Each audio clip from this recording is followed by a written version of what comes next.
नमस्कार, news our में आपका स्वागत है। मैं तरुणा। रुक करते हैं मध्य प्रदेश सरकार पर बढ़ते कर्ज को, जिसे लेकर राजनीतिक बयानबाजी तेज हो गई है। कांग्रेसियों का आरोप है बीजेपी सरकार कर्ज लेकर अपनी सुख सुविधा पर खर्च कर रही है।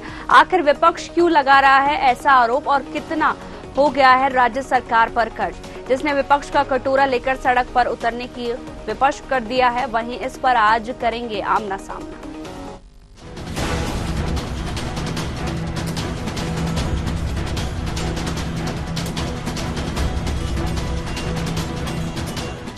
सियासत और कर्ज का मर्ज। कर्ज के साथ बढ़ रही सियासत, सरकार पर बढ़ता कर्ज, सियासी मर्ज। एमपी विधानसभा शीतकालीन सत्र का दूसरा दिन। कटोरा लेकर विधानसभा पहुंचे कांग्रेस विधायक। नेता प्रतिपक्ष ने हाथ में थामा कटोरा। सरकार पर प्रदेश को कर्ज में डुबाने का आरोप। सत्र को लेकर नेता प्रतिपक्ष उमंग सिंगार का बयान। प्रदेश सरकार को कर्ज किसानों के मुद्दों पर घेरा। खर्च को लेकर सरकार श्वेत पत्र जारी करे। कांग्रेस के विधायकों को नहीं मिल रही राशि, विकास के लिए नहीं मिल रही राशि। सत्ता पक्ष के विधायकों को दी जा रही राशि। भाजपा विधायकों के क्षेत्र में हो रहा काम, कांग्रेस के विधायकों के क्षेत्र में योजनाएं रुकी। भाजपा ने किया कांग्रेस पर पलटवार। नंबर बढ़ाने कांग्रेसी कर रहे प्रदर्शन। मध्य प्रदेश विधानसभा के शीतकालीन सत्र के दूसरे दिन भी हंगामा देखने को मिला। विपक्ष ने दूसरे दिन भी जमकर हंगामा किया। कांग्रेस के विधानसभा घेराव के ऐलान के दूसरे दिन फिर प्रदेश कांग्रेस का अनोखा प्रदर्शन देखने को मिला है, जहां एक और विधानसभा में नेता प्रतिपक्ष उमंग सिंघार अपने हाथ में कटोरा लेकर विधानसभा परिसर में नजर आए। इस दौरान कांग्रेस के कई विधायक के हाथ में कटोरा था। जिस प्रकार से पिछले 2 महीने में 7,500 करोड़ का 2021 से लेकर 2024 तक, जहां सरकार ने 1.22 मतलब 1,22,000 करोड़ का कर्ज ले लिया। सरकार इतने एक साल के अंदर पैसा ले रही है, लेकिन आज विकास नहीं हो पा रहा। आज इंफ्रास्ट्रक्चर खराब हो गया, सड़कें खराब हो गई, अस्पताल बन नहीं पा रहे, स्कूल बन नहीं पा रहे। तो हमारा ये कहना है, किसानों खाद नहीं मिल पा रही, इंपोर्ट नहीं कर पा रही, लाडली बहना को नहीं दे पा रहे आप पैसा 3,000। आप धान खरीदी की आपने 3100 की बात नहीं, तो ये पैसा कहाँ जा रहा है? ये पैसा सरकार कर्ज तो ले रही है, लेकिन सरकार के मंत्री और मुख्यमंत्री इस कर्ज से घी रहे। विधानसभा में कांग्रेस ने कर्ज को लेकर जिस तरीके से प्रदर्शन किया, उससे सियासत गर्मा गई है। डिप्टी सीएम राजेंद्र शुक्ल ने कांग्रेस के आरोपों पर पलटवार किया है। वहीं बीजेपी विधायक आशीष शर्मा ने कहा, सरकार नियमों के अनुसार कर्ज ले रही है। भाजपा की सरकार में वित्तीय प्रबंधन बेहतर हुआ है। कांग्रेस के श्वेत पत्र जारी करने की मांग पर विधायक ने कहा, विधानसभा सदन में उतार दिया जाएगा। वहीं दरअसल कांग्रेस के नेता आलाकमान के सामने नंबर बढ़ाने को लेकर प्रदर्शन करते रहे। मध्य प्रदेश की सरकार ने जितना भी कर्जा लिया है वो नियमों के अनुरूप लिया है, और इस कर्ज से मध्य प्रदेश के विकास को ऊंचाइयां दी। आज मध्य प्रदेश की सिंचाई क्षमता 50 लाख हेक्टेयर के आसपास हो गई है। माननीय प्रधानमंत्री जी अतिशीघ्र केन बेतवा लिंक और जैसी परियोजनाओं का शुभारंभ करने जा रहे हैं। मध्य प्रदेश में सड़कों का विकास हुआ। 44 लाख प्रधानमंत्री आवास हम इस वर्ष में बना रहे हैं। तो कांग्रेस का काम केवल विरोध करना है, लेकिन मध्य प्रदेश की जनता के चहुमुखी विकास के लिए भारतीय जनता पार्टी की सरकार का वित्तीय प्रबंधन भी बहुत बेहतर हुआ है, और आगे आने वाले समय में श्वेत पत्र कांग्रेस के लोग गुमराह कर रहे हैं। किसी भी राज्य के सकल घरेलू उत्पाद का 3% कर्ज लेना उस प्रदेश की तरक्की के लिए बहुत जरूरी है, और मध्य प्रदेश ने जो भी कर्ज लिया है वो 3% की सीमा के अंदर लिया है। और इसलिए यदि इतना कर्ज हम नहीं लेंगे तो हम पूंजीगत व्यय और किसी भी प्रदेश को आगे बढ़ाने का काम नहीं कर पाएंगे। कांग्रेस ने को लंबे समय तक मौका मिला, उन्होंने इस प्रदेश को बीमारू राज्य बनाया, और आज आप प्रदेश हिंदुस्तान के बेहतरीन राज्यों में से एक शामिल होने जा रहा है, तो इस प्रकार के भ्रम फैलाने की वो कोशिश कर रहे हैं। वहीं इस पर ज्यादा चर्चा के लिए हमारे साथ बीजेपी प्रवक्ता डॉक्टर गुलरेज शेख कांग्रेस प्रवक्ता समर सिंह और वरिष्ठ पत्रकार प्रहलाद शर्मा जी जुड़ गए हैं। आप सभी का बहुत बहुत स्वागत है न्यूज आवर पर। सबसे पहले हम बीजेपी प्रवक्ता से पूछना चाहेंगे, नेता प्रतिपक्ष कटोरा लेकर सदन के बाहर पहुंचे, इसको लेकर आप क्या कहेंगे?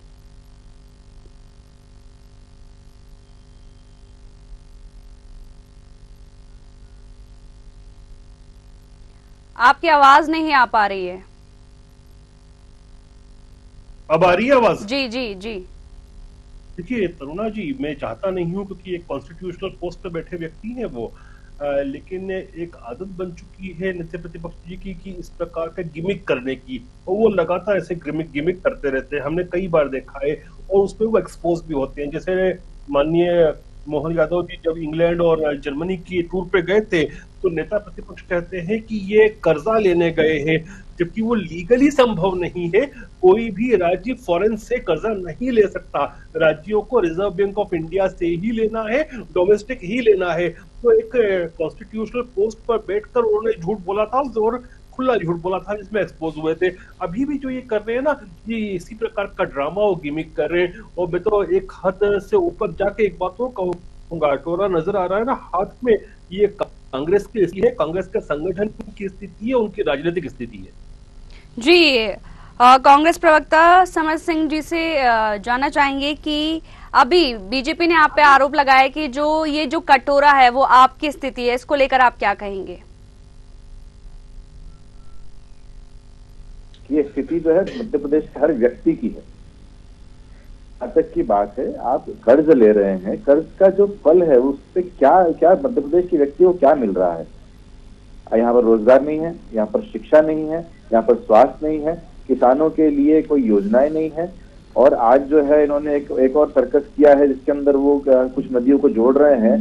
तो इनसे पूछना चाहता हूँ कि मध्य प्रदेश के अंदर 763 डैम में छोटे बड़े मिला के गुलरेज शेख साहब एक डैम ऐसा बता दें जो कि भारतीय जनता पार्टी के कार्यकाल में शुरू हुआ हो और भारतीय जनता पार्टी कार्यकाल में खत्म हुआ हो। आपने मध्य प्रदेश की जनता को लूटने के अलावा, भारतीय जनता पार्टी ने शगुफे छोड़ने और शब्दबाग दिखाने के अलावा मध्य प्रदेश जनता के साथ कुछ नहीं किया। अब जब बात होगी तो ये हमारे 20 साल पुराने शासन पे आएंगे, उसका जवाब मैं इनको पहले देता हूँ। 1956 से लेकर 2003 तक मध्य प्रदेश पे जो कर्ज था वो 23,000 करोड़ रुपए का था, यानी 480 करोड़ रुपए प्रति वर्ष। और 2023 के बाद में 2024 तक का जो है वो 4 लाख करोड़ के आसपास है। अगर उसमें हम 23,000 करोड़ को अगर हटा दें तो इन्होंने एक साल के अंदर 18,850 करोड़ रुपए जो है कर्ज लिया है। अब ये कर्ज का पैसा जा कहां पर रहा है, इनसे पूछना चाहते हैं। शिक्षा का जो आपका बजट है वो 6,000 करोड़ का है, स्वास्थ्य का जो है वो लगभग 4200 करोड़ रुपए का है। इसके अलावा किसानों के लिए आप दे रहे हैं 6,000 करोड़ रुपए, सड़क के लिए आपके 2,000 करोड़ रुपए, कौशल विकास के लिए आपके 1,000 करोड़ रुपए, और प्रधानमंत्री आवास योजना जिसका मोटा फंडिंग जो है वो केंद्र से आती है, उसका जो बजट है वो 8,000 करोड़ रुपए। अगर इसको सम टोटल भी करें 30,000 करोड़ से ज्यादा नहीं होता है। अब क्या कर रहे हैं ये लोग? उसका घूमने के लिए लिया है, 230 करोड़ रुपए का जो है विमान खरीदने के लिए दिया है, विधायकों को बंगले को नया रिनोवेट करने के लिए दिया है, या विधायकों को दूसरी पार्टी के विधायकों को खरीद के अपनी पार्टी में लाने के लिए किया है। भारत की जनता और मध्य प्रदेश की जनता आपसे पूछती है कि आपने पिछले 20 सालों में क्या किया है मध्य प्रदेश जनता के लिए। 8 साल हो गए हैं, 8 साल के अंदर सिर्फ एक सरकारी नौकरी निकली है वहां, आप बताइए। और ये मैं ऑन रिकॉर्ड बता रहा हूँ, और कितने उसके अंदर घोटाले हो गए वो भी आपको मालूम होना चाहिए। अभी इन्होंने पिछले जैसे मुख्यमंत्री जी बनकर आए नए मोहन जी, तो उन्होंने बोला कि 50,000 जो है वैकेंसी हम निकालेंगे। कहाँ गई वो? साल भर होने आ गया, एक वैकेंसी नहीं आई। आप देखिए कि बच्चों का जो स्कूल, जो सरकारी स्कूलों से 1.25 लाख जो बच्चे हैं वो उन्होंने एडमिशन अपना हटाया वहां से। ये स्कूलों की दुर्दशा कर रहे हैं, अस्पतालों की दुर्दशा कर रहे हैं। स्कूलों को अडानी अंबानी जैसे उद्योगपतियों के हाथों में देने का ये पूरा षड्यंत्र ये लोग चला रहे हैं, ताकि जितनी इनकी जो शिक्षा व्यवस्था खराब होगी उसका हवाला देकर ये अच्छी व्यवस्था के लिए व्यापारियों को देंगे। जैसे इन्होंने पोर्ट दे दिए, इन्होंने एयरपोर्ट दे दिए, इन्होंने सड़कें दे दी, इन्होंने रेलवे दे दिए। तो इस प्रकार से काम कर रहे हैं। और अभी तक दुहाई देते थे सड़कों की, हमने सड़क बनाई, हमने बिजली बनाई। तो मैडम बताना चाहूंगा हम इसका जवाब शेख जी से लेंगे, उससे पहले हम वरिष्ठ पत्रकार जी हमारे 23,000 करोड़ का लोन था और 4 लाख करोड़ का इनका कर्ज है। अगर इतना कर्ज भारतीय जनता पार्टी की जगह कांग्रेस पार्टी ने अगर ले लिया होता तो मध्य प्रदेश को अमेरिका बना दिया होता। लेकिन इन्होंने क्या करा, अपने घर भरे, अपने नेताओं की जो है घर भरे हैं, और इसके अलावा इन्होंने भ्रष्टाचार के अलावा इसका जो हम आंसर है वो शेख जी से लेंगे, उसके साथ वरिष्ठ पत्रकार जी से हम जानना चाहेंगे, कर्ज पर सियासत हो रही है, क्या मध्य प्रदेश पर फ्री योजनाएं भारी पड़ रही है?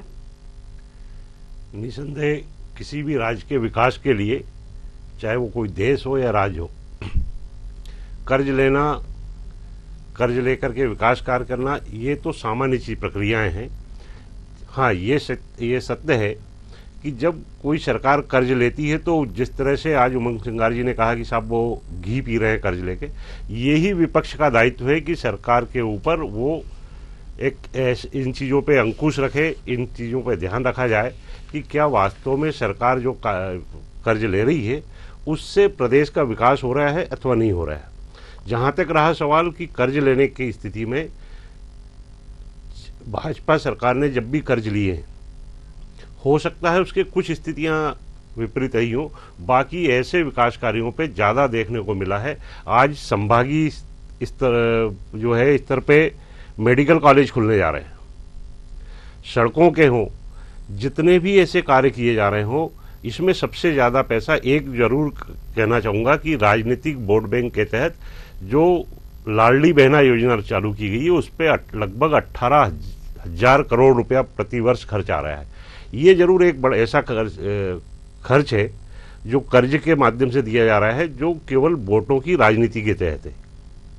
उससे कोई बहुत बड़ा इफेक्ट नहीं पड़ पाएगा कि इससे ऐसी स्थिति बन जाएगी, लेकिन बाकी कार्यों में, विकास कार्यों के लिए कर्ज लेना स्वाभाविक प्रक्रिया है, हर राज्य लेता है, हर देश लेता है। और जो विकासशील देश होते हैं या विकासशील प्रदेश होते हैं वो इस टाइप की कर्ज लेते हैं, वो अपने एक व्यवस्था के तहत लेते हैं। उससे अधिक अगर चला जाते हैं, ओवरड्राफ्ट की स्थिति अगर कहीं बन रही हो किसी प्रदेश में या मध्य प्रदेश में भी, तो वो चिंता का विषय है। लेकिन यहाँ पे सरकार जो कर्ज ले रही है, हाँ, ये विपक्ष को अपनी भूमिका निर्वहन करना चाहिए, ध्यान रखना चाहिए कि कहीं ऐसी स्थितियों में तो इस टाइप के प्रदर्शन, इस टाइप की आवाज़, यही अंकुश रखने का कार्य विपक्ष का होता है। और एक सजग विपक्ष की भूमिका तभी सामने आ सकती है जब वो इन सरकार के कार्यों पे अपनी पैनी नज़र रखे और उसके खिलाफ इस टाइप की आवाज़ें उठाती रहे। जी शेख जी, कांग्रेस आरोप लगा रही है कि कर्ज की राशि कहां जा रही है और विकास तो हो नहीं रहा। देखिए, कांग्रेस तो कुछ भी बोलती है और हो जरूर बोलने लग गई है आजकल, लेकिन डेटा जो है वो दुनिया भर का कुछ अलग इंगित करता है। अब WTO का डेटा देखें और हम विश्व बैंक का डेटा देखें तो मध्य प्रदेश की जो इंडस्ट्रियल ग्रोथ दर है वो पॉजिटिव है और वो लगभग 2.25% पे आज की तारीख पे खड़ी है, जबकि इनके कालखंड में वो माइनस में रहती थी। तो ये अगर इनको नजर नहीं आता है, अगर इंफ्रास्ट्रक्चर का कहना हो तो मैं तो हर व्यक्ति को जो आपके टीवी चैनल को अभी देख रहा है, मैं उसको कहता हूँ कि अपने घर से 3 किलोमीटर निकल जाओ, आपको लगातार और हर जगह पर इंफ्रास्ट्रक्चर का डेवलपमेंट काम नजर आएगा। मैं मोहन जी के 1 साल के कार्यकाल की यदि बात करूं तो सरकार हमारी बनती है और विदिन 7 डेज, 7 दिनों के अंदर ही लगभग 3,700 जो मजदूर थे जो इंदौर में अपना हक दशकों से मांग रहे थे, उनको उनका अधिकार दिलाया जाता है। रीजनल स्तर पर भी प्रहलाद जी ने भी कहा कि इन्वेस्टमेंट मीट भी हो रही है और साथ में इन्वेस्टमेंट भी आ रहा है अपने क्षेत्रों में। कोई को भी मैं ये कहूंगा कि जाए और उद्योगपतियों को देखे, उन उद्योगपतियों में किस प्रकार इंडस्ट्री पे काम चल रहा है, किस प्रकार से निवेश नजर आने लगा है और इंडस्ट्री ग्रो होती भी नजर आने लगी है। 11,000 बच्चों को, मतलब युवाओं को हमने जो सरकारी नौकरियां हैं उसके सर्टिफिकेट प्रदान किए हैं। 1 साल के अंदर 11,000, वापस से रिपीट कर रहा हूं मैं, 11,000 सरकारी नौकरियों के लिए चयनित प्रदेश के 11,000 अभ्यर्थियों को सर्टिफिकेट, नियुक्ति पत्र हमने दे दिए हैं। अगर PMF के सर्वे की बात करें तो मध्य प्रदेश में सबसे कम जो है बेरोजगारी की दर है। हमारा कृषि का रकबा लगातार बढ़ता जा रहा है। ये सब चीजें नजर नहीं आती इन लोगों को। जी समर जी, क्या कहना चाहेंगे आप? पैसा जा रहा है इसके अंदर, बिल्कुल जाना है, वो जाएगा। अभी झूठ के बोलते हैं हम जाएगा, खड़े होकर पैसा डालेंगे। इन्वेस्टमेंट की बात करी इन्होंने बात करी, इन्होंने 7-8 सर्कस ऐसे करे जिसके अंदर इन्वेस्टमेंट की बात की गई। 17,00,000 करोड़ रुपए का, 17,000 करोड़ रुपए की बात हुई थी, आया 150 करोड़ रुपए है। अगर यकीन ना हो तो आप इन्हीं के डाटा में देख लीजिए। दूसरी बात, इन्होंने 11,000 जो है अभ्यर्थियों को इन्होंने सर्टिफिकेट दिए हैं ज्वाइनिंग के। बताना चाहूंगा 6 साल पहले जो परीक्षाएं हुई थी, जो कि कोर्ट केस में लंबित थे, तो जो कोविड के पहले की वो वैकेंसीज थी, उनके सर्टिफिकेट आपने मंच पे कार्यक्रम करके दिए हैं। जैसे कि आपको याद होगा कि मोदी जी मिशन टू मंगल जो है मॉम के लिए जाते हैं और वो पूरा श्रेय ले लेते हैं। ये श्रेय लेना काम भारतीय जनता पार्टी करती है। ये जो जितनी वैकेंसी थी, ये 6 साल पुरानी, 8 साल पुरानी वैकेंसी थी।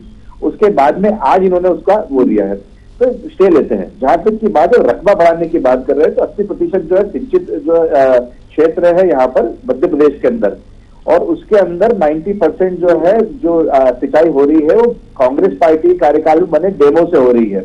और आज डेमो की आप जब नदी जोड़ों की बात करते हैं, तो मैंने आपसे सवाल पूछा था गुरुदेव जी कि 763 जो है छोटे बड़े डैम है, उसमें से एक डैम, अगर आप एक डैम का नाम बता दें जो कि भारतीय जनता पार्टी के 20 साल के कार्यकाल में शुरू हुआ और भारतीय जनता पार्टी कार्यकाल में खत्म हुआ, अगर शुरू भी है 2004 के अंदर 5 के अंदर उसका इनॉग्रेशन आपने करा, वो चालू हुआ था भारतीय कांग्रेस पार्टी कार्यकाल में। तो भारतीय जनता पार्टी से शगुफे छोड़ती है, शगुफे के अलावा कुछ नहीं है। यहाँ पर मध्य प्रदेश की हालत इतने बुरे हैं कि 40% जो बच्चे हैं हमारे, वो गर्भस्थ उनकी मौत हो जाती है।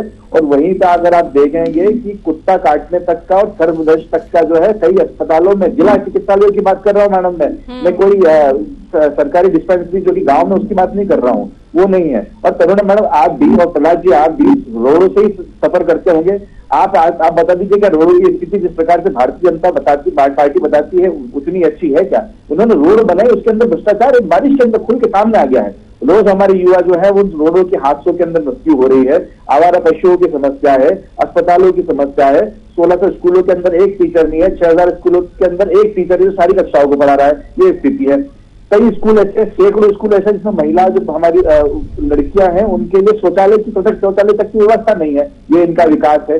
विकास में क्या करा इन्होंने जो जितनी सुविधाएं थी, अगर वो परीक्षा पूर्व प्रशिक्षण होता था, 3 साल से परीक्षा पूर्व प्रशिक्षण का कोई भी एक भी किसी भी जिले में नहीं चल रहा है। ये आपको बताना चाहूंगा, ऑन रिकॉर्ड बताना चाहूंगा। और जहां तक कि हमारे प्रवक्ता भाई ने इस प्रकार बताया कि IMF और WTO, तो मैं तरुणा मैडम सर को फिर से चैलेंज करता हूँ इस बात पर कि वर्ल्ड ट्रेड ऑर्गेनाइजेशन और IMF कभी भी राज्यवार जो है वो आंकड़े नहीं देता है। मैं आपको आज फिर इस चीज बताता हूँ कि आज जो भी आंकड़े दे रहे हैं, ये जो है वो रियासतकालीन समय होता था जब आंकड़े भी खुद के रहते थे और लिखने वाले भी खुद के रहते थे, मतलब दरबारी कवि जिसको बोलते हैं, उसी प्रकार के आपके आंकड़े। लेकिन मध्य प्रदेश की अगर सड़कों पर आप निकलोगे तो किसान, युवा, गरीब, बेरोजगार, महिला की स्थिति जो है वो जल्द से जर्जर होती जा रही है। उसके लिए मध्य प्रदेश की सरकार को कुछ काम करना चाहिए। 230 करोड़ के विमान के सपने देखने से अच्छा हर व्यक्ति के पेट में अनाज हो, इसके सपने मध्य प्रदेश की सरकार को देखना चाहिए। जी,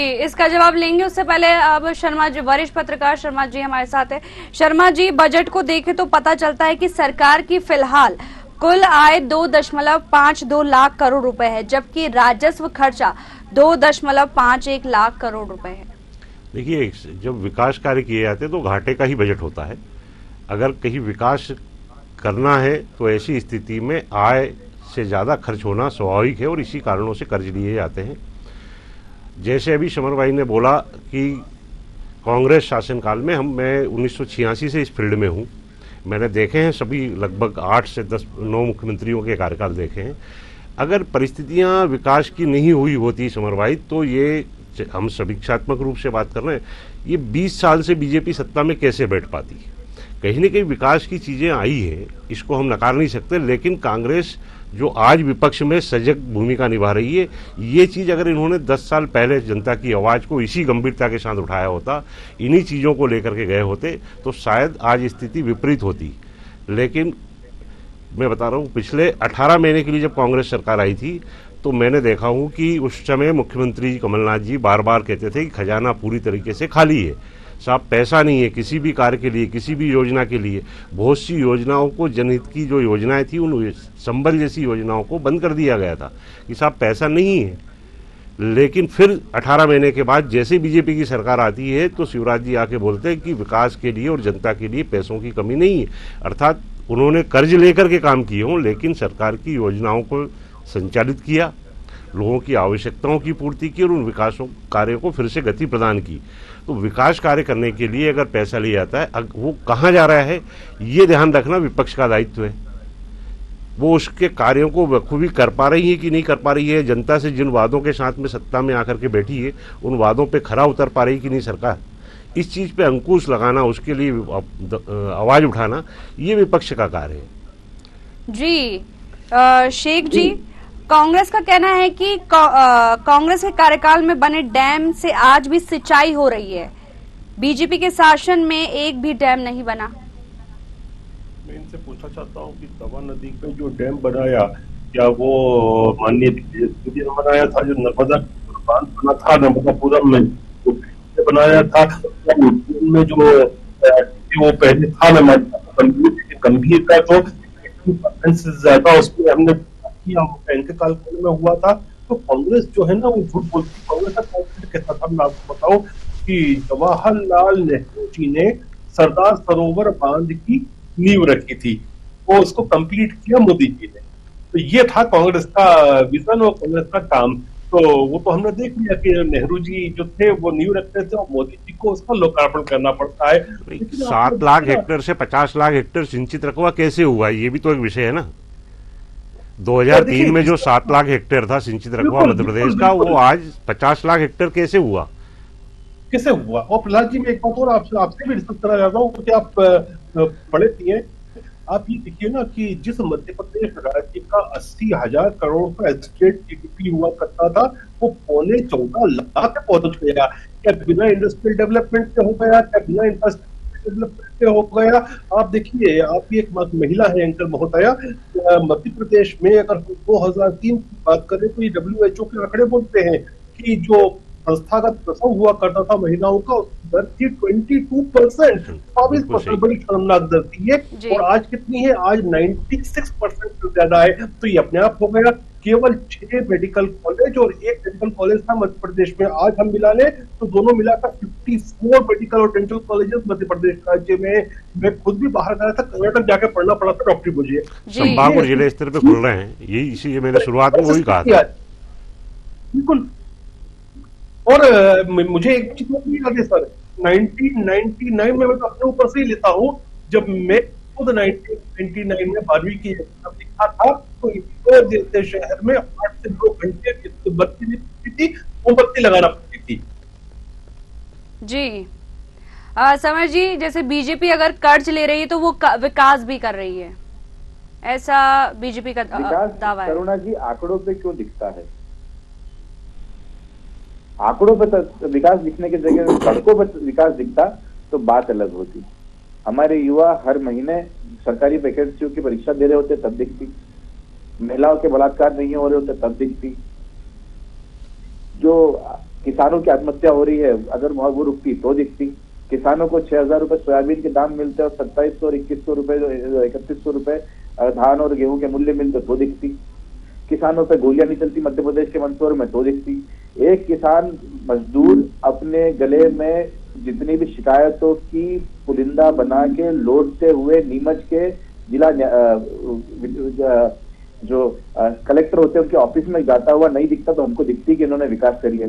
सड़कें जो बनी हुई दिखी है लेकिन उसमें जो गड्ढे दिखे, अगर वो गड्ढे नहीं होते तो वो विकास दिखती। जो फ्लाइटें चालू हुई और जो बंद हो गई, अगर फ्लाइटें सुचारू रूप से चलती होती तो दिखती। इनकी एयर एम्बुलेंस 1 महीने पूरी नहीं चल सकी, जो गरीबों को हेलीकॉप्टर से इलाज कराने ले जाने वाली थी वो 15 दिन नहीं चल सकी। अगर वो चलती तो आज हम मानते हैं कि विकास किया है। मेट्रो 3 साल 4 साल के अंदर कंप्लीट होने वाला प्रोजेक्ट 7 साल के अंदर नहीं हुआ, पूरा इंदौर खोद रखा है इन्होंने। अगर वो बन गई होती तो हमको लगता है कि विकास हुआ है। तो ये विकास की जो पैमाने हैं वो अगर आंकड़ों में अगर आप लोगों को मानने तो बिल्कुल मान लेता हूं मैं। शर्मा जी से बिल्कुल इस बात से सहमत हूं कि ये लगातार 20 साल चुनाव जीत रहे हैं, तो चुनाव जीतना अगर वो महोदय एक अच्छे गुड गवर्नमेंट का अगर परिचायक होता है तो सबसे अच्छा तो मुझे लगता है हिटलर और जो रूस के अंदर हैं वो अच्छे शासक होंगे, या फिर वो चाइना के अंदर जो पार्टियां चलती है वो होंगी, क्योंकि वो तो हमेशा जीतते हैं, वो कभी हारते ही नहीं है। लेकिन आदमी की स्थिति आप जाके देखिए ना, रोड पर आप पूछिए कि क्या स्थिति है लोगों की। जो बच्चे 7-7 8-8 साल से यूपीएससी एमपीपीएससी की परीक्षाओं की तैयारी कर रहे थे, वो अब सड़क चौराहे साइकिल पे गाड़ी पे खड़े होकर मोबाइल की सिम बेच रहे हैं या प्लॉट बेच रहे हैं। ये स्थिति मध्य प्रदेश के अंदर इसका जो जवाब है हम शेख जी से ले लेते हैं। विदेश भाई बताया कि मध्य प्रदेश के अंदर रजिस्टर्ड बेरोजगार कितने, 1 करोड़ के आसपास रजिस्टर्ड बेरोजगार हो गए मध्य प्रदेश के अंदर। जी शेख जी, मध्य प्रदेश में भले ही भारतीय जनता पार्टी का विकास है जो हमें दिखता है सड़कों पर। अगर किसी को आंकड़ों से संतुष्टि मिलती है तो बिल्कुल वो अपने तरफ से स्वतंत्र है कि आंकड़ों संतुष्ट हो जाए, लेकिन पेट जो है आंकड़ों से नहीं बढ़ता, रोटी से बढ़ता है। तो मध्य प्रदेश की सरकार को जो है रोटी की व्यवस्था करनी चाहिए। जी समर जी, इसका जो जवाब है हम वो शेख जी से ले लेते हैं। शेख जी, मध्य प्रदेश में भले खुद सरकार कर्ज लेकर घी नहीं पी रही हो, लेकिन वह फ्री की रेवड़ी बांटकर लोगों को घी पिला रही है, इसको लेकर आप क्या कहेंगे? देखिए, जो कोई भी अच्छा राज्य होता है, चाहे वो यूरोप का राज्य हो चाहे हिंदुस्तान में हो, जब उसकी एक स्थिति बन जाती है मजबूत कि वो अपने इंफ्रास्ट्रक्चर को डेवलप कर सकता है, वो दूसरे काम कर सकता है, तो फिर वो सोशल सिक्योरिटी की तरफ आगे बढ़ता है। आपको उदाहरण देता हूँ, ग्रेट ब्रिटेन में आप देखिए तो NHS का कॉन्सेप्ट है, और यहाँ तक ये भी कॉन्सेप्ट है कि 16 साल तक जब बच्चा होता है बड़ा, जब मैं पढ़ रहा था उसको बता रहा हूँ, आज से साल पहले वहां पर लगभग 250 पाउंड पर बच्चे को देते थे वो उस जमाने में। अभी कितना देते हैं मुझे नहीं पता, क्योंकि मैं बता रहा हूँ। तो उतना फिर आप स्कैंडिनेवियन कंट्रीज में जाओगे तो और भी चीजें देते हैं, पैसा भी देते हैं। तो अब हमारी जो स्थिति दिल की हड्डी मजबूत होती जा रही है। अभी हमारे समझ भी बोल रहे थे कि सड़कों पर विकास नजर आना चाहिए, तो सड़कों पे तो विनाश नजर आता था इनके कालखंड में। हमारे समय को आप देखिए, इनके वर्ष हमने 600% का इजाफा किया है रोडों में। मतलब ये एक जमाना था कि जैसे ही महाराष्ट्र खत्म होता था तो गड्ढे शुरू होते थे, तो हम समझ लेते थे कि MP आ गया। जैसे ही गड्ढे खत्म होते थे और अच्छी सड़क आती थी तो गुजरात आ जाता था। तो ये तो हालत मध्य प्रदेश के तो 550% से ज्यादा रोड्स में, रोड इंफ्रास्ट्रक्चर में इनको इजाफा किया, वो सड़क पे नजर आता है। 24 आवर की जो बिजली की सर्विस हो रही है वो नजर आती है। अगर हर जिले में लगभग मेडिकल कॉलेज और हेल्थ का विस्तार हुआ है तो वो नजर आता है। हर जिले में अगर लगभग कैंसर का हॉस्पिटल खुल रहे हैं तो वो विकास नहीं है। तो और क्या है, अगर बहन बेटियों के पास अगर पैसा जाता है, अगर सरकार की आज कुव्वत है, आज ताकत है, तो बहन बेटियों का अकाउंट में डालते हैं तो उसको चाहे तो रेवड़ी कह सकते हैं। मैं तो कहता हूँ कि इनके गले पे पैर रखकर, इनके छाती पे पैर रख के हम डालेंगे, क्या कर लेंगे जी। शर्मा जी, आपसे जानना चाहेंगे, विकास के दावे दोनों पार्टियां कर रही है, कितनी सच्चाई है इसमें? छाती में पैर रखने की बात कर रहे गुलरेज भाई, तो कांग्रेस के लोग भी बहुत ज्यादा कमजोर ना समझिएगा।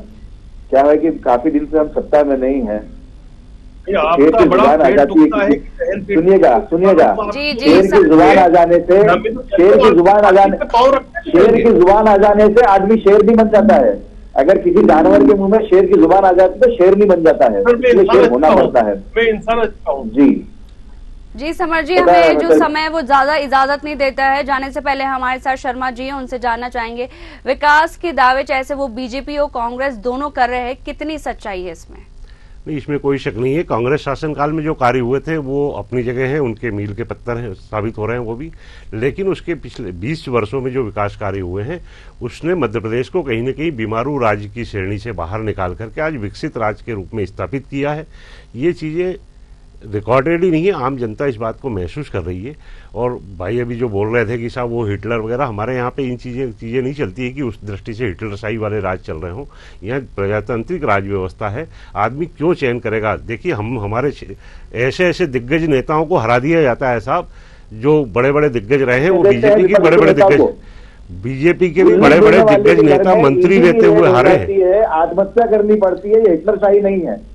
मंत्री रहते हुए के अंदर एक समुदाय की महिला को बंदूक दिखाई जाती है ताकि वो वोट ना दे जाके। समर जी, पत्रकार को बोलने दीजिए।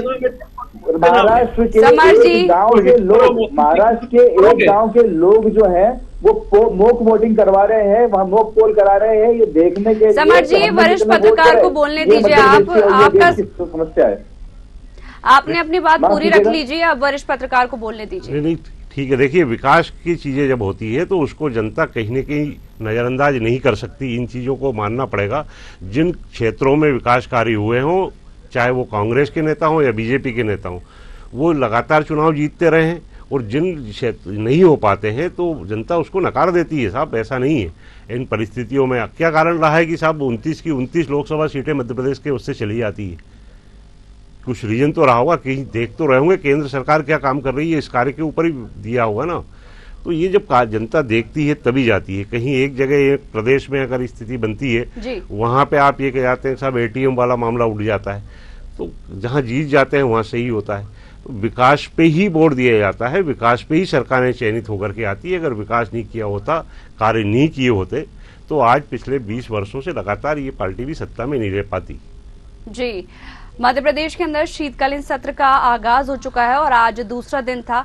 सदन के अंदर कई मुद्दे उठे। अब देखना होगा जनता के मुद्दे उठ पाते हैं या नहीं। आप सभी का बहुत बहुत शुक्रिया हमारे साथ जुड़ने के लिए। मध्य प्रदेश में शीतकालीन सत्र का आज दूसरा दिन है। वहीं नेता प्रतिपक्ष उमंग सिंघार ने सरकार को घेरा है। साथ ही पहले दिन वह ट्रैक्टर लेके पहुंचे थे और आज दूसरे दिन वह कटोरा लेके पहुंचे हैं और सरकार को पूरी तरीके से घेरा है। फिलहाल इस कार्यक्रम में इतना ही। बने रहिए न्यूज़ आवर के साथ। नमस्कार।